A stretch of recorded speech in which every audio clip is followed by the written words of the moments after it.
ஏன் என்ற கேள்வி இங்கு கேட்காமல் வாழ்க்கை இல்லை.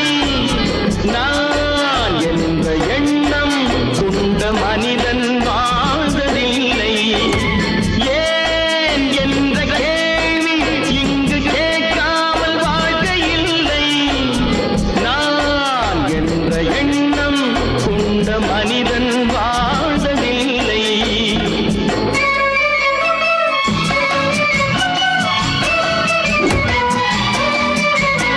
பகுத்தறிவு பிறந்ததெல்லாம் கேள்விகள் கேட்டதனாலே. பகுத்தறிவு பிறந்ததெல்லாம் கேள்விகள் கேட்டதனாலே. உரிமைகளை பெறுவதெல்லாம் உணர்வுகள் உள்ளதனாலே. உரிமைகளை பெறுவதெல்லாம் உணர்வுகள் உள்ளதனாலே. ஏன் என்ற கேள்வி இங்கு கேட்காமல் வாழ்க்கை இல்லை. நான் என்ற எண்ணம் கொண்ட மனிதன் வாழ்வதில்லை.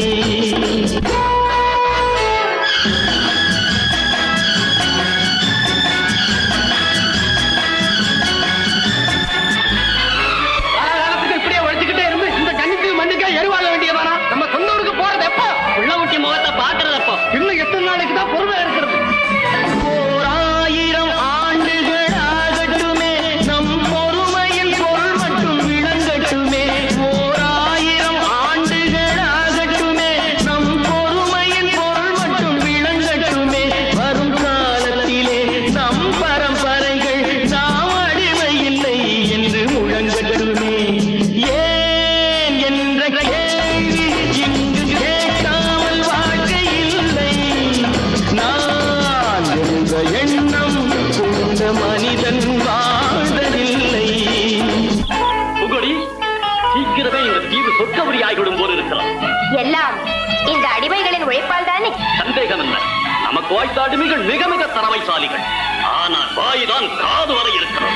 நீரோடைகள் கோடையில் காய்ந்திருக்கும், மழை காலத்தில் வெள்ளங்கள் பாய்ந்திருக்கும். நீரோடைகள் கோடையில் காய்ந்திருக்கும், மழை காலத்தில் வெள்ளங்கள் பாய்ந்திருக்கும். நம் கோள்வழியா அந்த நாள் வரலாம், அன்று ஏழை எளியவர்கள் நலம் பெறலாம். முன்னேற்றம் என்பதெல்லாம் உழைப்பவர் உழைப்பதனாலே. கடமைகளை புரிவதெல்லாம் விடுதலை வேண்டுவதாலே. ஏன் என்ற கேள்வி இங்கு கேட்காமல் வாழ்க்கை இல்லை. நான் என்ற எண்ணம் கொண்ட மனிதன் வாழ்வதில்லை. ஏன் என்ற கேள்வி இங்கு கேட்காமல் வாழ்க்கை இல்லை. நான் என்ற எண்ணம் கொண்ட மனிதன் வாழ்வதில்லை. இனிய திருநாள் கஜமுக நாயகன் ஆணைமுகன் சிவபெருமானின் மூத்த மகன், அன்னை பார்வதியின் அழகு மகன், சண்முக சோதரனின் விநாயகப் பெருமான். எந்த நிகழ்ச்சி மக்கள் கொண்டாடினாலும் சுப நிகழ்ச்சியாக விநாயகரை முன்னிறுத்திதான் சுபகாரியங்கள் செய்யப்படுவார்கள். இன்று விநாயகர் சதுர்த்தியை முன்னிட்டு அனைத்து மக்களும் நலமுடன் உற்சாகத்துடன் குதூகலத்துடன் கொண்டாடி அவர்கள் வாழ்க்கையில் பல சந்தோஷங்கள் பெற வேண்டும்.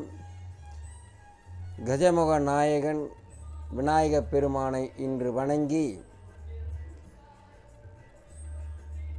அண்ணா எம்ஜிஆர் மகான்கள் கழகத்தின் சார்பாகவும் என்றும் எம்ஜிஆரின் எளிய தொண்டன் BSNL ஆர் ராஜா இந்த விநாயகர் சதுர்த்தியை முன்னிட்டு அனைத்து மக்களுக்கும் வேண்டுகிறேன்.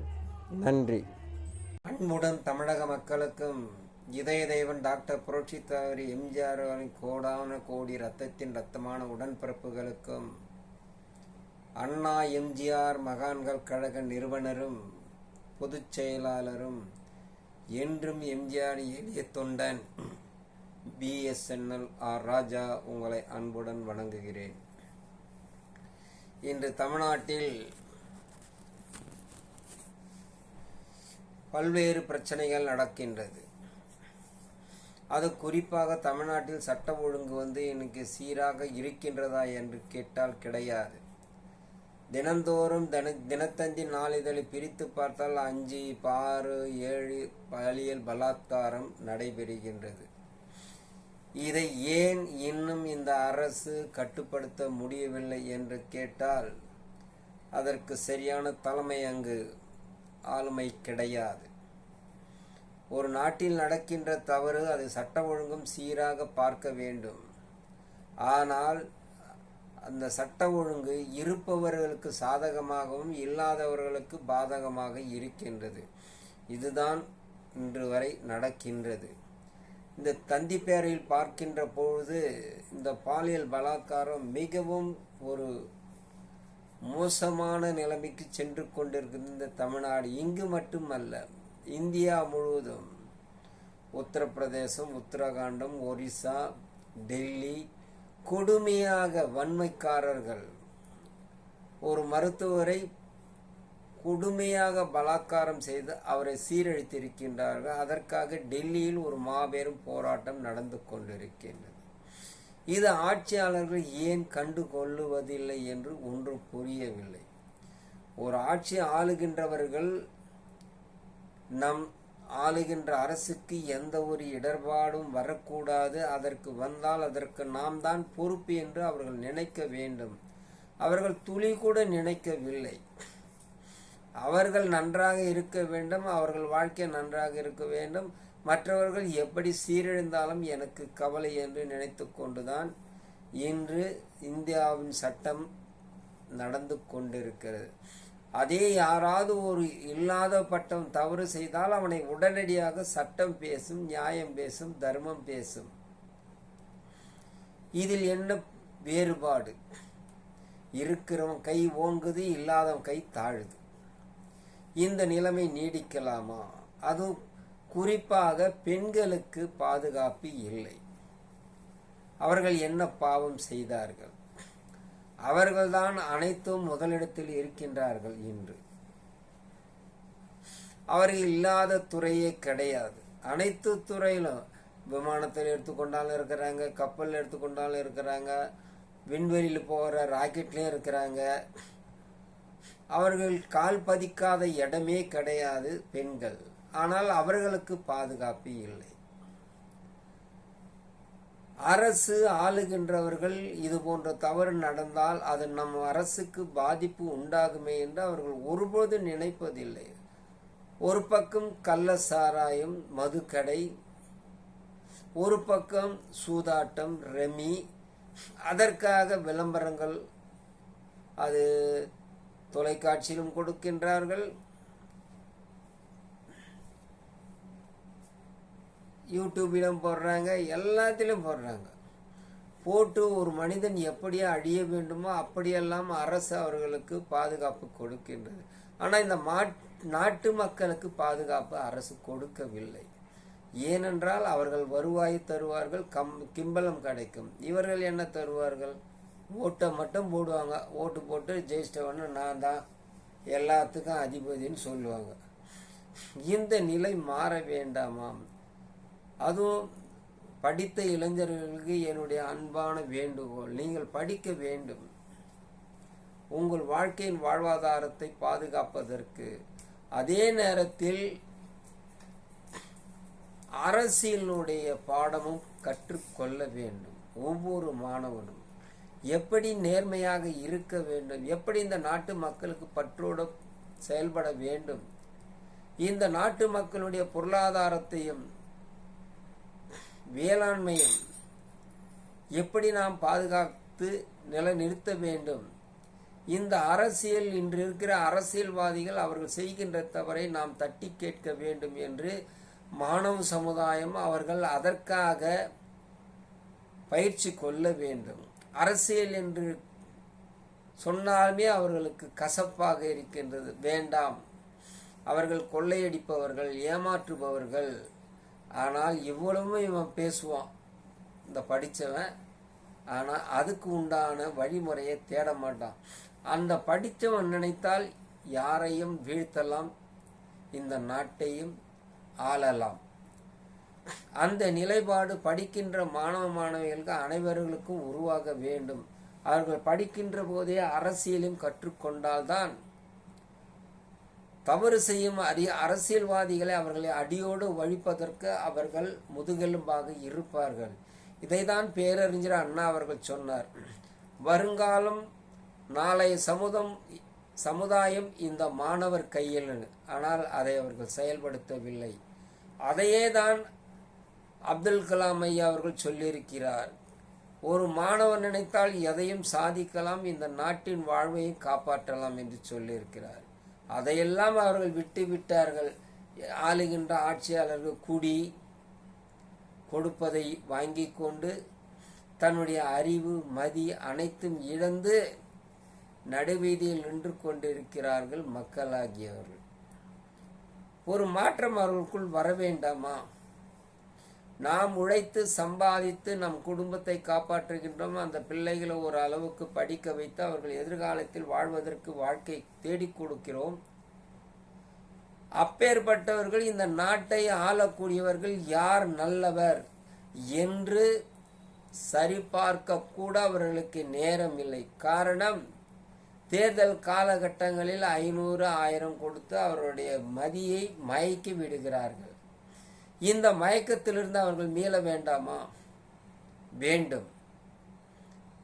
இந்த தமிழ்நாடு புண்ணிய பூமி. இது இந்த தமிழ்நாட்டில் இல்லாத வளமே இல்லை. அனைத்தும் இன்று நாம் இழந்திருக்கின்றோம். நீர்வளம் இழந்திருக்கின்றோம், நிலம் வளம் இழந்திருக்கின்றோம், தொழில் வளம் இழந்திருக்கின்றோம், கல்வி வளம் இழந்திருக்கின்றோம், மருத்துவ வளம் இழந்திருக்கின்றோம்.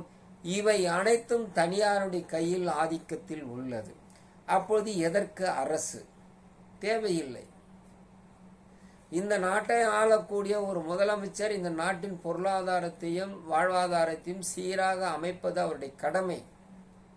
ஆனால் அவர் அதை மறந்து தனக்கு என்ன தேவை, தாம் எப்படி சல்லாபமாக இருக்க வேண்டும், நம்மை சுற்றி இருக்கின்ற அமைச்சர் சகா மக்கள் எப்படி நன்றாக இருக்க வேண்டும் என்று மனதிலே பதிய வைத்து இந்த மக்களை சாகடித்து கொண்டிருக்கிறார்கள்.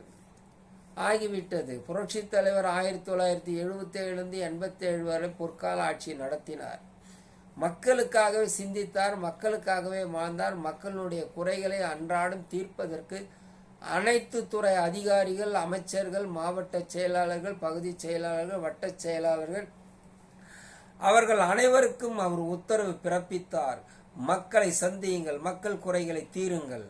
அப்பேற்பட்டவன் தான் என்னுடைய உண்மையான தொண்டன், அண்ணாவின் தம்பி என்று இதய தெய்வம் டாக்டர் புரட்சி தலைவர் எம்ஜிஆர் அன்று வலியுறுத்தினார். இன்று அப்படி அல்ல.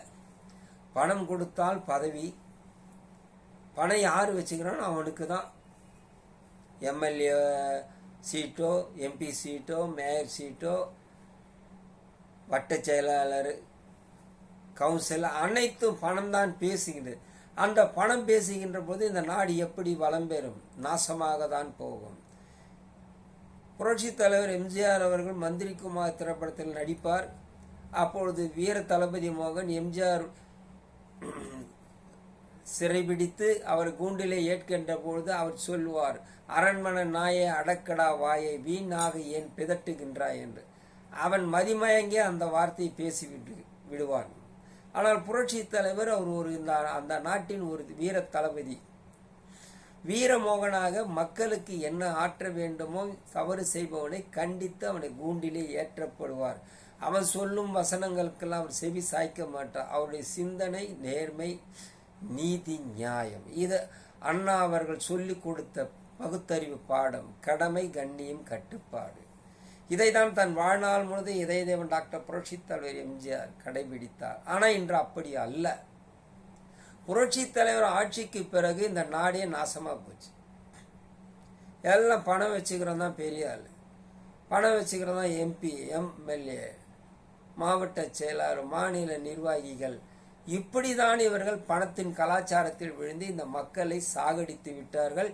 இந்த மக்களின் மனசிலே அது ஆழமாக விஷம் போன்று பதிந்து விட்டது.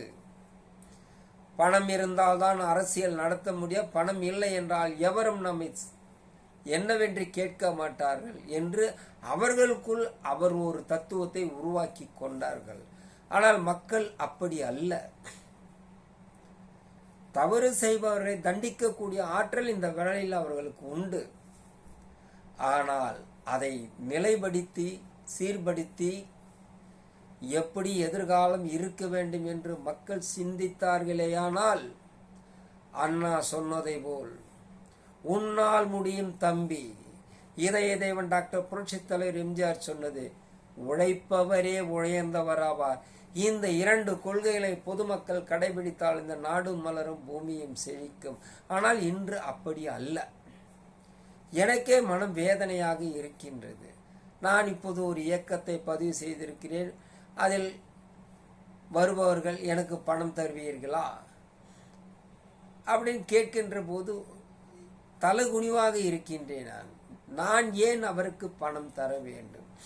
மக்களுக்கு பணி செய்ய வருபவன் உண்மையான பொதுநலவாதி, மக்களுக்கு பணி செய்யாதவன் அவன் உண்மையான சுயநலவாதி. இன்று அதுதான் நடந்து கொண்டிருக்கிறது. ஆனால் என் இயக்கத்தில் அண்ணா எம்ஜிஆர் மகான்கள் கழகத்தில் என் அருமை சகோதரர் தென் சென்னை மாவட்ட கழக செயலாளர் என் நசுருதீன் அவர்கள் மிக தீவிரமாக செயல்படுகின்றார். அவர் எல்லோரிடத்திலும் சொல்லிவிடுகிறார், நாங்கள் பணம் தரமாட்டோம், பிரியாணி தரமாட்டோம், மது கொடுக்க மாட்டோம். உண்மையான புரட்சி தலைவர் தொண்டனாக அண்ணாவின் தம்பியாக இருந்தால் எங்கள் இயக்கத்துக்கு வாருங்கள், நாம் எதிர்காலத்தில் இந்த மக்களுக்கு என்ன ஆற்ற வேண்டிய கடமையை ஆற்றுவோம் என்று என் அன்பு சகோதரர் தென் சென்னை மாவட்ட கழக செயலாளர் என் நசுருதீன் அவர்கள் மிக தீவிரமாக பணியாற்றி வருகிறார். அவரை பார்க்கின்ற பொழுது எனக்கு பூரிப்பாக உள்ளது. அதே போன்று சைதை பகுதி கழக செயலாளர் அன்பு சகோதரர் வேலாயுதம் என்கிற சாமிநாதன், அவரும் மிக துரிதமாக பணியாற்றுகின்றார். இது பார்க்கின்ற பொழுது எனக்கு மிகவும் உற்சாகமாக உள்ளது. சுயநலம் இல்லாமல் பொதுநலத்துடன் செயல்பட வேண்டிய கூடிய ஆற்றலை அவர்களிடத்தில் இருக்கின்றது. இவர்கள்தான் உண்மையான அண்ணாவின் தம்பி, இதய தேவன் டாக்டர் புரட்சி தலைவர் எம்ஜிஆர் அவர்கள் எளிய தொண்டன். இது போன்ற தொண்டர்கள் தான் நான் விரும்புகிறேன். இன்னும் இது முதல் படியாக நான் துவங்கி இருக்கின்றேன். படிப்படியாக புரட்சி தலைவர் மீது பற்று கொண்டவர்கள் நம் இயக்கத்துக்கு, அண்ணா எம்ஜிஆர் மகான்கள் கழகத்துக்கு வருவார்கள் என்று எனக்கு முழுமையான நம்பிக்கை உள்ளது. என் கழக உடன்பிறப்புகள் நிர்வாகிகள் சீராக செயல்படுகிறார். நான் சொல்லிட்டேன், நீங்க யாருக்கு வேணாலும் பதவி கொடுங்க, ஆனால் பணம் என்று வந்தால் கொடுக்காதீர்கள், மது என்று கேட்டால் கொடுக்காதீர்கள், பிரியாணி என்று கேட்டால் கொடுக்காதீர்கள். ஒருவர் பசி எடுத்தால் அவர்களுக்கு பசி ஆற்றுங்கள். ஒரு 2 பேர் வாங்கி தரலாம், 5 பேர் வாங்கி தரலாம், தப்பு இல்லை. அது மனிதாபிமானம். அதன்படி செயல்படுங்கள் என்று நான் அவர்களுக்கு உத்தரவு பிறப்பித்திருக்கிறேன்.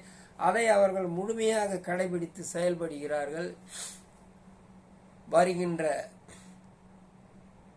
செப்டம்பர் 15ஆம் தேதி தமிழகத்தின் விடிவெளியாக மாறிய நம்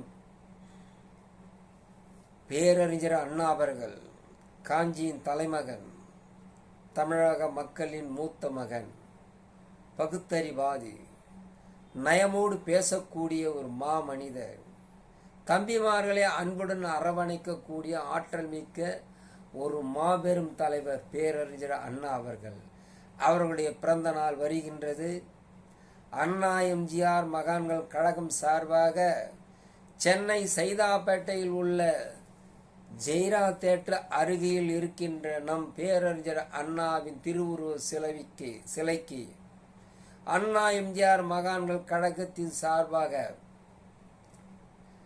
சைதை பகுதி கழக செயலாளர் அன்பு சகோதரர் வேலாயுதம் என்கிற சுவாமிநாதன் அவர்கள் தலைமையிலும், தென் சென்னை கழக மாவட்ட செயலாளர் அன்பு சகோதரர் என் நசூருதீன் அவர்கள் முன்னிலையிலும் இந்த பேரணியில் அண்ணா எம்ஜிஆர் மகாநகர் கழகத்தின் நிறுவனரும் கழக பொதுச் செயலாளரும் BSNL ராஜா என்றும் எம்ஜிஆர் எளிய தொண்டன்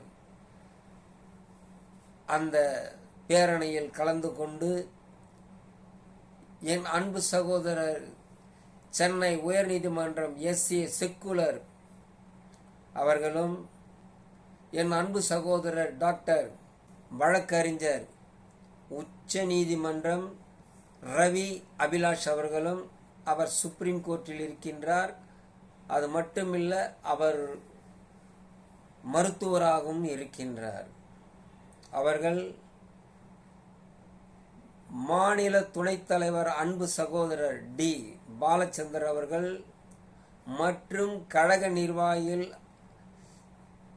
பொதுமக்களும் அனைவரும் அணிதிரண்டு பேரணியாக நம் இதய தெய்வம் டாக்டர் புரட்சி தலைவர்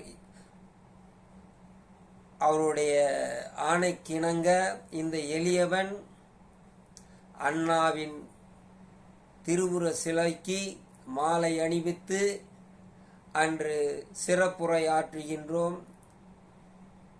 சென்னை நீதிமன்றம் SA செக்குலர் அவர்களும் சிறப்புரை ஆற்றுகின்றார். இந்த நிகழ்ச்சிக்கு கழக உடன்பிறப்புகளும், இது முதல் பயணம் எங்களுடைய அரசியலில் அண்ணா எம்ஜிஆர் மகான்கள் கழகத்தின் முதல் கட்டமாக பேரறிஞர் அண்ணா பிறந்த நாளை முன்னிட்டு அன்று முதல் எங்களுடைய அரசியல் பயணத்தை தொடங்கி விடுகிறோம். வருகின்ற 2026 சைதை சட்டமன்ற வேட்பாளராக இந்த எளியவன் அண்ணாவின் தம்பியாகும் இதய தெய்வன் டாக்டர் புரட்சித்தலைவர் எம்ஜிஆர் எளிய தொண்டன் போட்டியிடுகின்றேன். இந்த பகுதி இன்னும் மேம்பாட்டுக்கு வரவில்லை. சைதை பகுதி கிட்டத்தட்ட 54 ஆண்டு காலமாக சைதை பகுதி இன்னும் ஒரு சரியான மேம்பாட்டு தொகுதியாக உயரவில்லை. வருகிறார்கள், வாக்குகளை சேகரித்துக் கொள்கிறார்கள், வெற்றி பெறுகிறார்கள், அதோடு மறந்து விடுகிறார்கள்.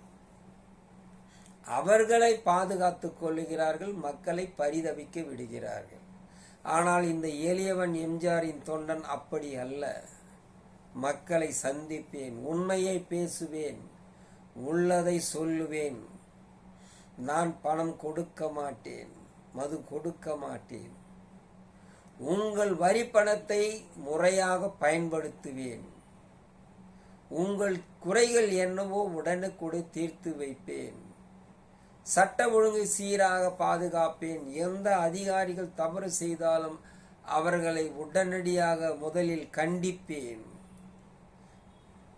அதை கேட்டு அவர்கள் மாறவில்லை என்றால் அவர்களை உடனடியாக தண்டித்து வேலையிலிருந்து அப்புறப்படுத்துவேன். அண்ணாவின் தம்பியாக இதய தெய்வன் டாக்டர் புரட்சி தலைவர் எம்ஜிஆர் எளிய தொண்டனாக மக்கள் குறைகளை தீர்ப்பவன் தான் அவன். அரசு துறையின் ஊழியன், உண்மையானவன்.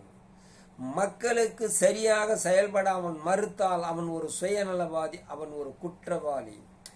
மக்கள் வரி பணத்தில் சம்பளம் வாங்கும் அரசு ஊழியர்கள், அதிகாரிகள் அனைவரும் மக்கள் குறைகளை உடனுக்குடன் தீர்த்து வைக்கப்பட வேண்டும். இதுதான் உண்மை.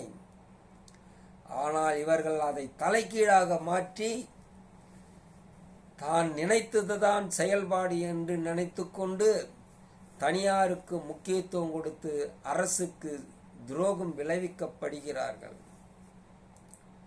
இந்த நிலை மாற வேண்டும். இன்று அனைத்து துறையும் தனியார் மயம்தான்.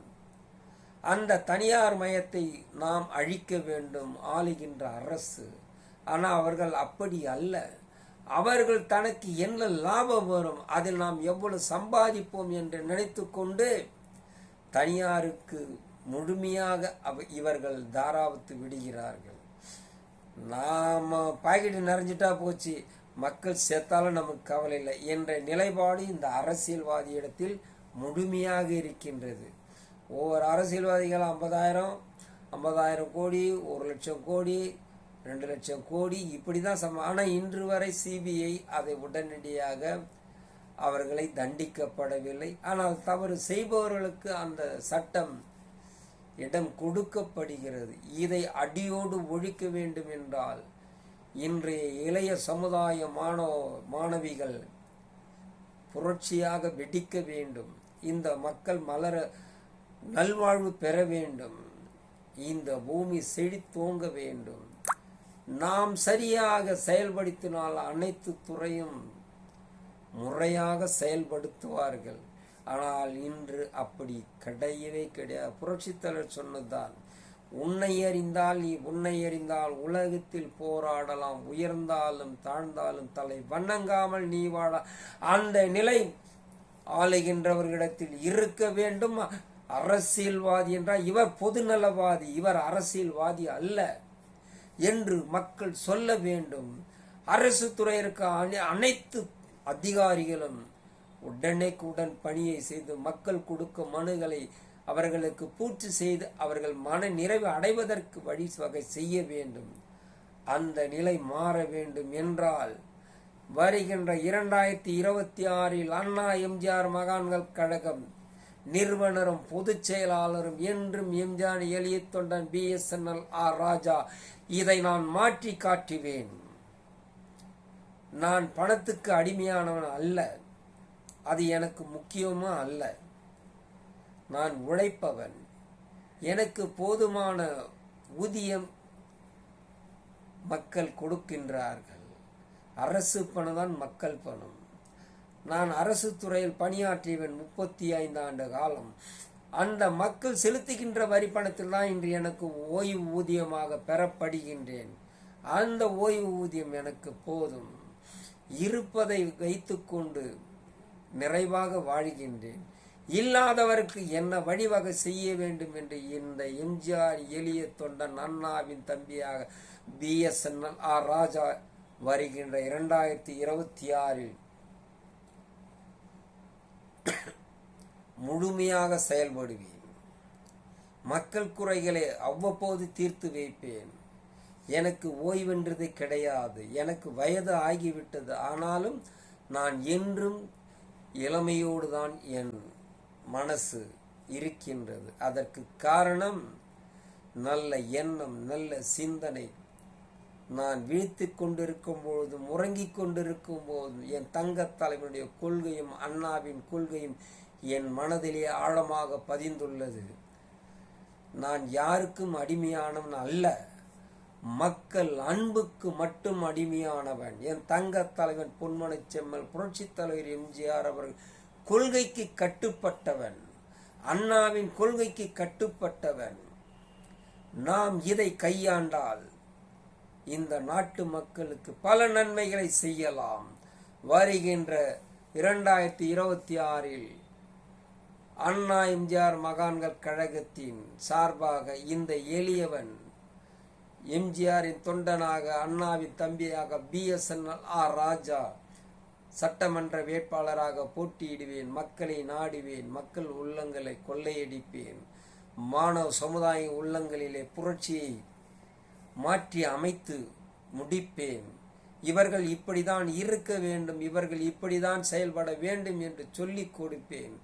அவர்கள் சுதந்திரமாக வாழ வேண்டும். அவர்கள் எதிர்காலத்தில் பல பெருமைகள் பெற வேண்டும்.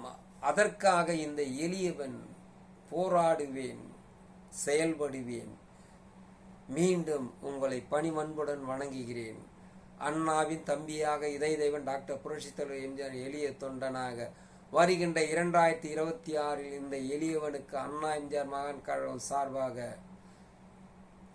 வாக்குகளை சேகரிக்க வருவேன். ஆதரவு கொடுங்கள், ஆதரவு கொடுங்கள். இந்த சைதை பகுதியை முதன்மையான தொகுதியாக மாற்றி அமைப்பேன்.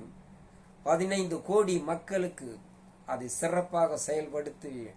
லஞ்ச லாவண்யம் எங்கு இருக்கக்கூடாது. அப்படி இருந்தால் அவர்களை அடியோடு சாய்ப்பேன். யார் லஞ்சம் என்று சொல்லப்படுகிறார்கள் அவர்கள் அந்த துறையில் இருக்க மாட்டார்கள்.